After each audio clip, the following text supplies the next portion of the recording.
This episode is brought to you by ProForce Athletics, the home of unique and custom sports tees serving athletes, teams, organizations, and fundraising campaigns. To learn more, visit ProForceAthletics.com. Welcome back to the show, ladies and gentlemen, boys and girls, heroes and villains. I'm your host, Deshaun Fauntleroy. I know your time is precious, so we're going to get right into today's show.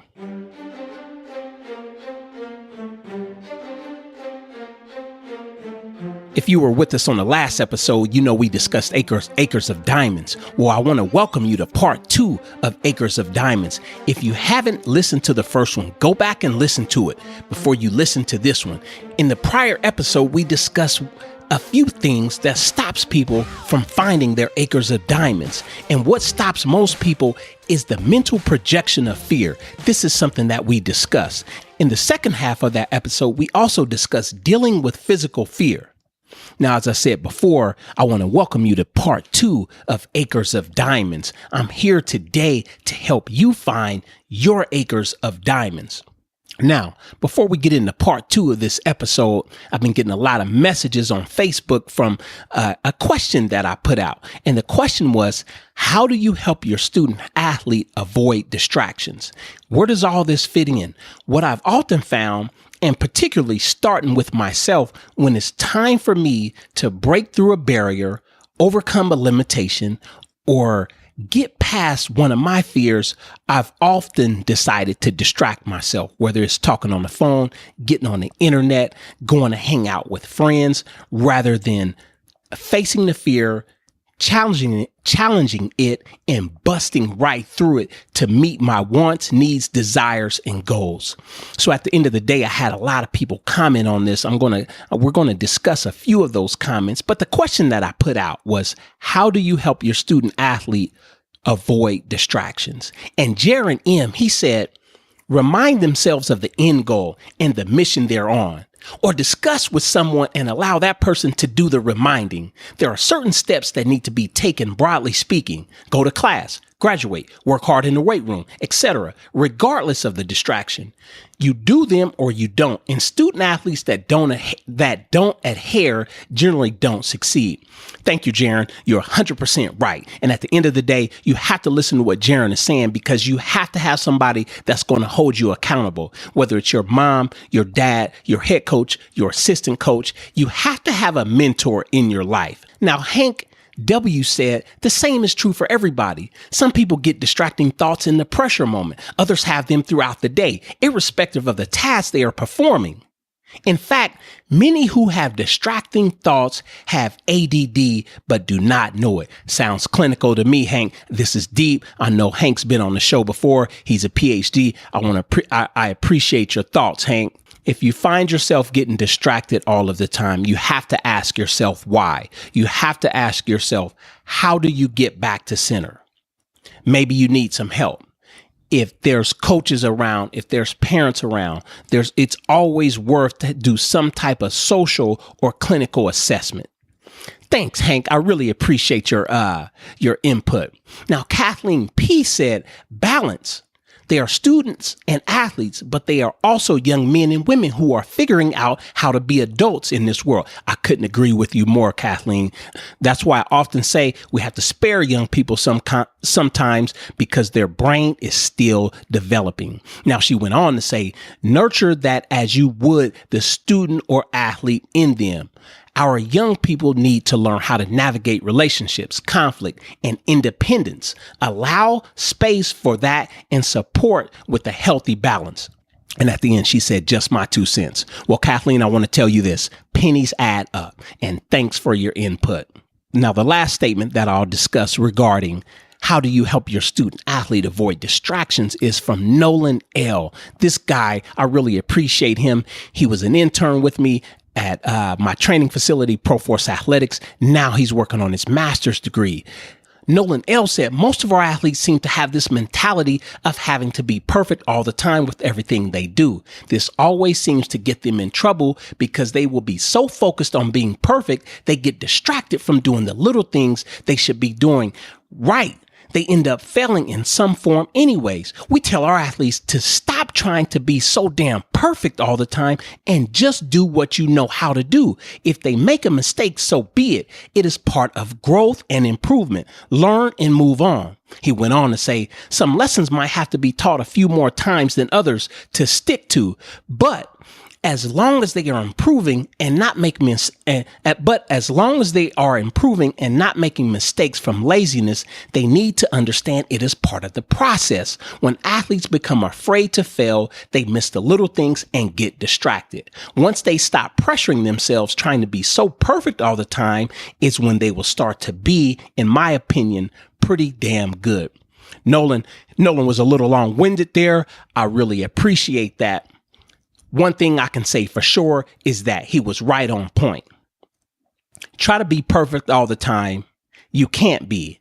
And I know some people are afraid of being ridiculed, so they stop taking chances. They don't take chances. They stop taking risks, or they don't take risk at all. Remember, in order to improve, you have to learn. Sometimes learning comes with failing, so you can't be afraid to make mistakes. As I said before, I want to welcome you to Acres of Diamonds Part 2.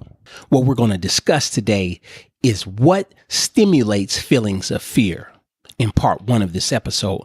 In Part 2, we're going to discuss 2 fears that you need to face. What stimulates feelings of fear?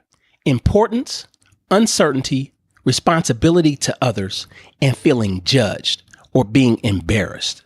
Now, when we talk about importance, you've heard this on several different occasions.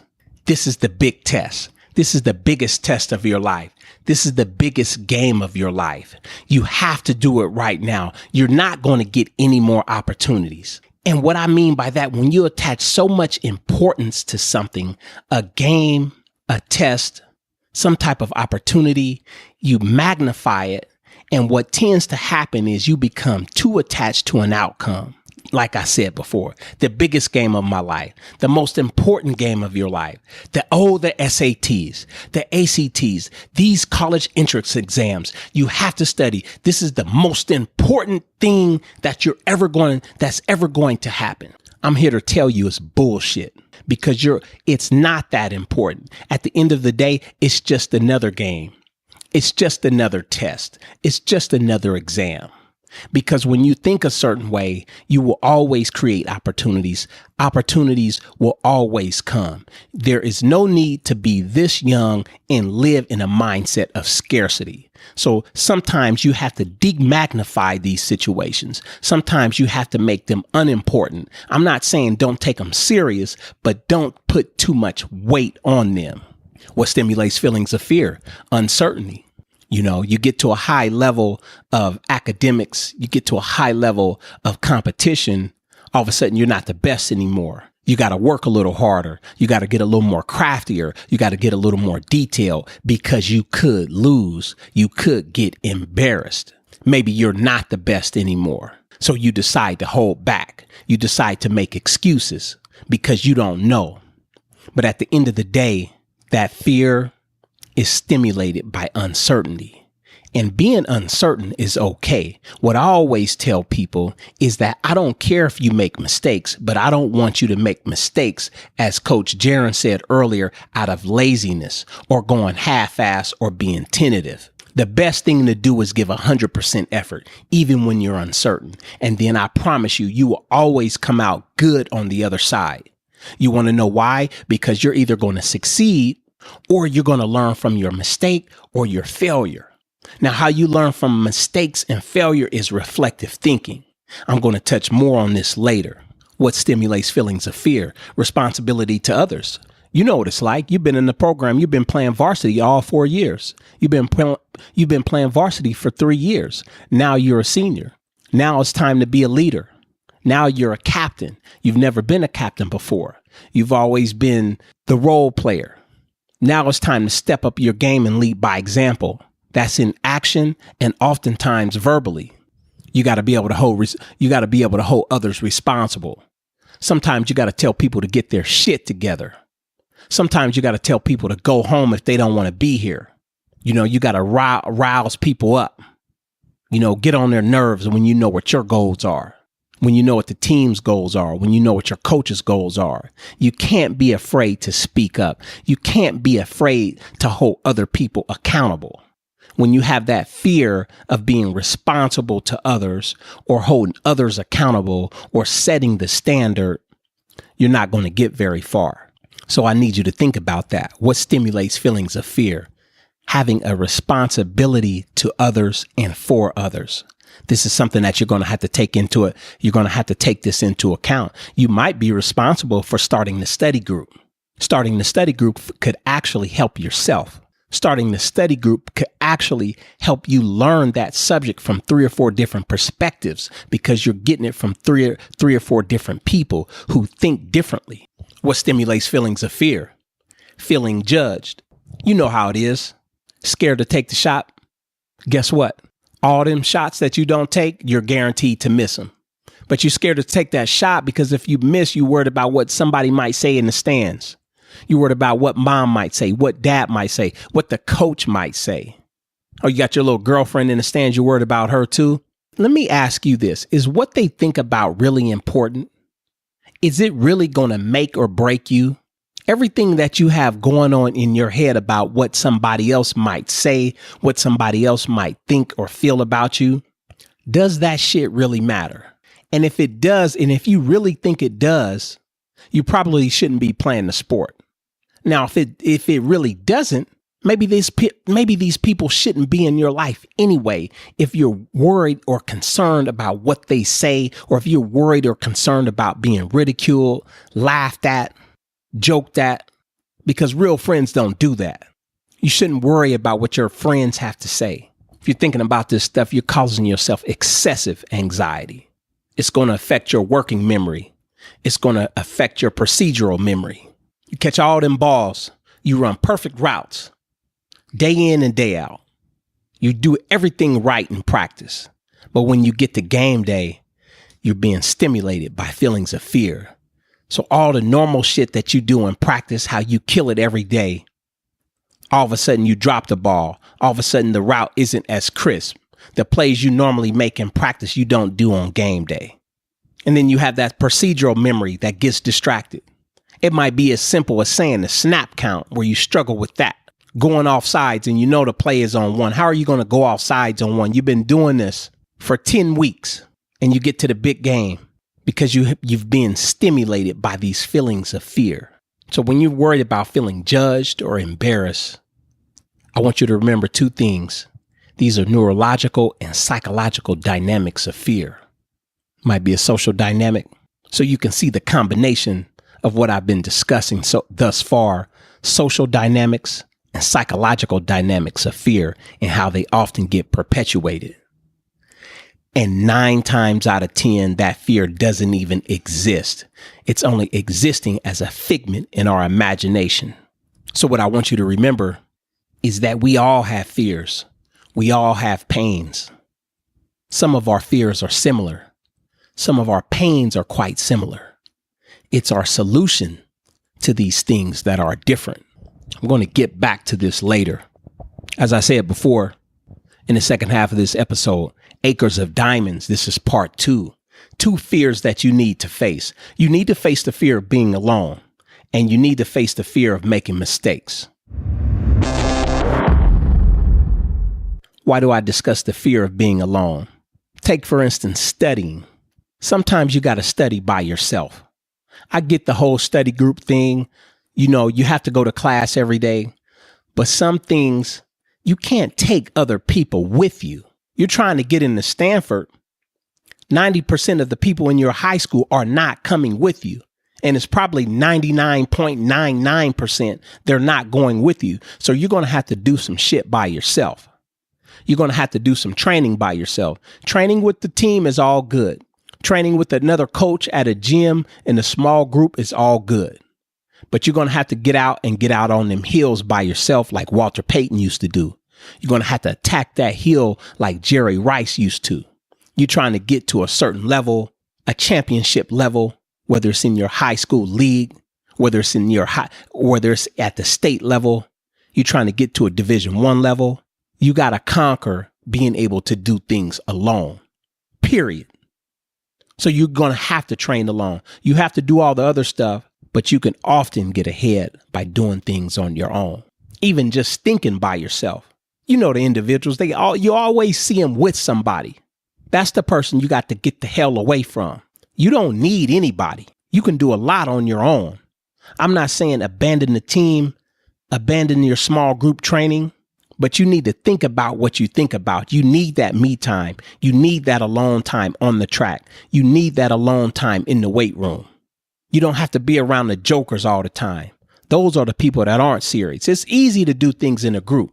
It's easy to get psyched up or pumped up with 30 or 40 people on the field doing sprint work, 30 or 40 people in the weight room. But it's a whole different ball game when you're in there by yourself at 5:30 in the morning. It's a whole different ball game when you're in there by yourself at 8:30 or 9 o'clock at night after you got your studies done, where it's just you and the silence or you and the music. This is how champions are made, though. I mean, what does it look like, you know, for a person that could do certain things in solitude, like meditate or do their prayers? And I don't care what religious background or affiliation you're from. Even you got to do that. You got to meditate by yourself sometime. You got to pray by yourself sometime. But imagine a person that always had to do those spiritual things in a large group with jokers around. Doesn't make any sense, does it? Before we close out, this last fear that you need to face is the fear of making mistakes. You know, the individual so concerned with not doing anything wrong, so concerned with being snatched out of the game that they don't do shit in the game. They're just kind of out there. You ain't getting to the line to bust free throws. Every time you catch the ball, you pass it right away. You're essentially ineffective, running up and down the court, taking up fucking space. At some point, you got to catch the ball and go to the rack. At some point, you got to catch the ball and shoot it. You got to quit being scared of being pulled out the game. At a certain point, you can't really care what the coach thinks. You can't care what the people in the stands or the crowd thinks. The only thing that really matters is those that are close to you, your mom, dad, the coaches who want you to succeed. Because if you're not going to take a shot, you're missing every shot. If you're not going to throw the pass, you're missing every pass. So you have to get over your fear of making mistakes. It's okay to make mistakes. At the end of the day, it comes down to, and it boils down to, is can you accept criticism? Can you accept constructive criticism? Because you're talking about getting to a Division I level. It's criticism every day. It's criticism in practice. It's criticism in the film room. It's criticism in the weight room. So if you can't handle making a mistake here and there, I mean, you might as well pack it in. Give it up, because you can't play at the next level. It'll never happen for you, because criticism, constructive criticism, is a part of life. Now, you might feel a coach is getting belligerent with you from time to time, but at the next level, they're going to shout at you. They might even scream at you. You might hear a cuss word or two. See, it's different here at Sports Mastery. The people that work with me, we prepare them for the social side and the psychological side at the next level. This is the only way you're going to find your acres of diamonds. You have to prepare. It's just like I said before. Our fears are quite similar. Our pains are similar. It's our solutions that are different.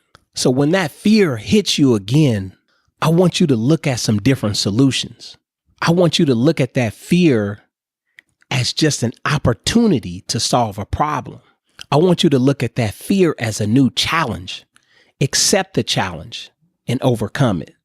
I want you to look at, when that feeling of fear comes, I want you to look at it as an opportunity. You playing in the state playoffs right now. It ain't no fear. It's just another game. At the end of the day, 20 years from now, you're going to look back. It's just going to be another game. When you make it something more than it is, when you magnify it more than it is, you're bringing fear. You're adding new pressure and more pressure to your plate.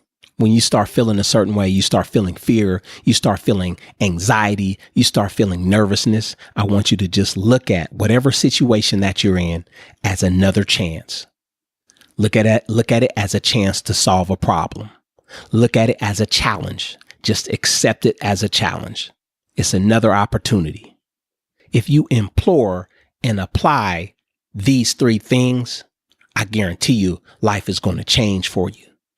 All of a sudden, you're going to wake up and find yourself in the middle of your acres of diamonds.